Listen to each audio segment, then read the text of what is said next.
Meckling, Senior Editor of California Real Estate Magazine, and I am here with Sharran Srivatsaa, CEO of Kingston Lane. Hi, Sharran. Catherine, how are you? Thanks for having me. I'm doing great. How are you? I'm doing awesome. This is a great venue. Sharran, you grew your business to $3.4 billion before selling. What were some of the key strategies that helped you get there? Looking back at our 10x growth over 5 years, we saw that there was probably 3 key factors in helping us grow to get there. It was singularity of focus, cadence of accountability, and good process drives good results. Let me break those down for you. The first big lesson is the singularity of focus. It's very hard to say, hey, I want to achieve something that is transformative, big, makes an impact, but if you don't really know what the North Star is. So when we realized we actually picked that number because we wanted that, we knew that if we hit that number, a lot of great things would happen. And so we grew actually 10 times, 10x in 5 years. So the 5 years prior, we actually had that number as our North Star. And every decision became a filter. Hey, Sharran, why are you making this trip to San Diego? Does it help with our 10x growth? Sharran, why are you actually spending time writing this blog? Does it help with our 10x growth? When you start to tweak and filter every decision with one big North Star in mind, then it becomes a lot more achievable. And I always tell my team, focus is a lot more important than intelligence. And everyone thinks that you're smarter, you have more resources. No, you're so deeply focused that happens. But the interesting part is, the second thing is, the focus is entirely not just enough. I can wake up every morning and focus on something and nothing can really happen, right? So the second thing is what we call the cadence of accountability. Like who is holding you accountable? Is the team, the firm? Is there a system for accountability that you're actually gonna go and drive to this goal? I'll tell you something very simple. We had a call every single morning from 9:45 to 10 a.m. where we would talk about growth every single morning. And so when you show up on that call and you don't have something to contribute related to that growth, like you feel like you're letting the firm down. The leadership is feel like letting the firm down. And when you do it every single day, you're able to make many course corrections and still stay on target. So cadence of accountability. And the third is good process drives good results. A lot of times we just want to hack stuff. And that's okay. Hacking stuff for testing works. But when you want to build a sustainable enterprise that I've not been there a while, but it's still continuing to grow and change and impact lives, it's got to have a solid foundation. So we always say, all right, we'll test something, but how can we establish and install good process that can build on itself and drive good results? So singularity of focus, cadence of accountability, good process drives good results. Why do you think morning rituals like your 5 a.m. club are so important?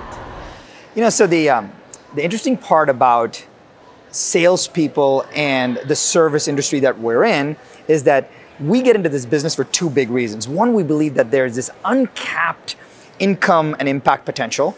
And 2 is this control of time. But to have that happen, there needs to be a driver, an anchor. And how you start your day is actually how you live your life, right? And so if you take a sprinter running a 100-meter dash, they take a lot of time before they start. How they start is how they actually burst off. A tennis player, they bounce the ball 3 or 4 times, get their mind right before they actually hit the serve. There's a reason for that. And anchors are really important things in our lives.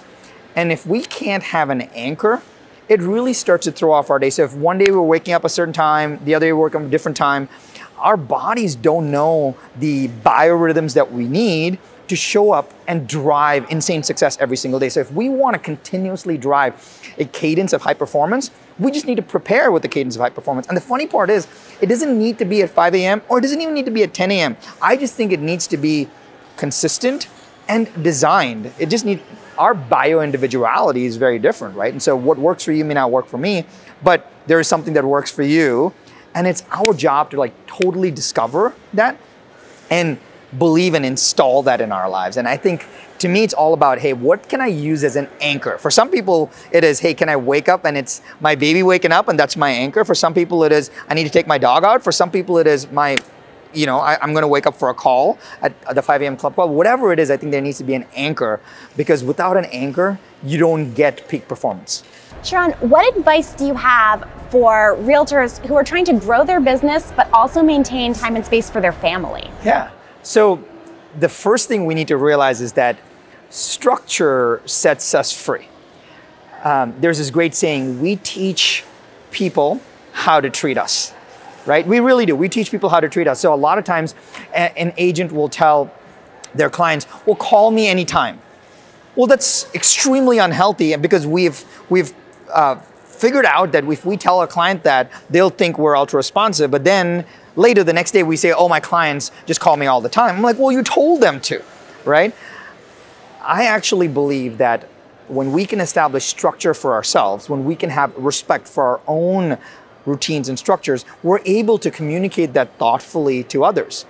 And there's also not this expectation that, hey, it's 11 o'clock, I need to respond to Catherine. It's not there. And I think it's there because we have set the expectation that it's there, and then we feel resentful about it. The number one issue, if you talk to agents around the country and in California, will tell you that, oh, my clients are really demanding. The clients are demanding because we allow them to be, because they think it's okay for that. And that first starts with structure. So I call it the, hey, how do you plan your perfect day?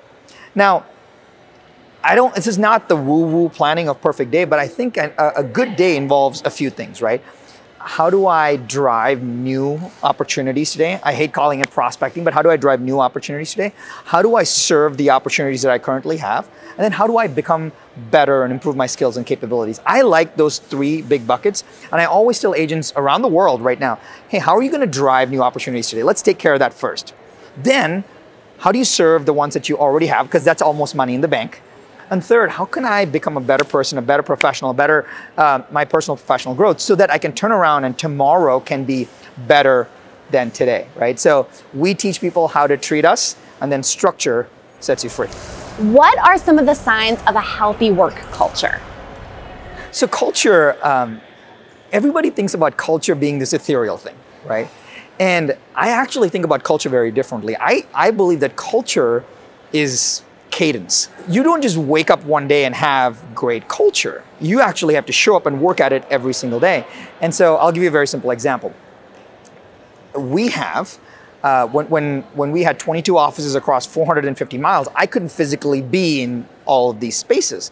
So when you're not physically there, when it's not the old school, you're around the water cooler, they feel your presence, you've got to somehow infuse the culture there, whether you're there or you're not there. And the first thing that needs to happen is that there needs to be some kind of cadence for the entire company to plug into this feeling of oneness, right? And that may be, hey, there's a huddle call 3 times a week for 10 minutes. That may be every Monday morning, a voicemail comes out from the CEO. I'll give you what we do right now.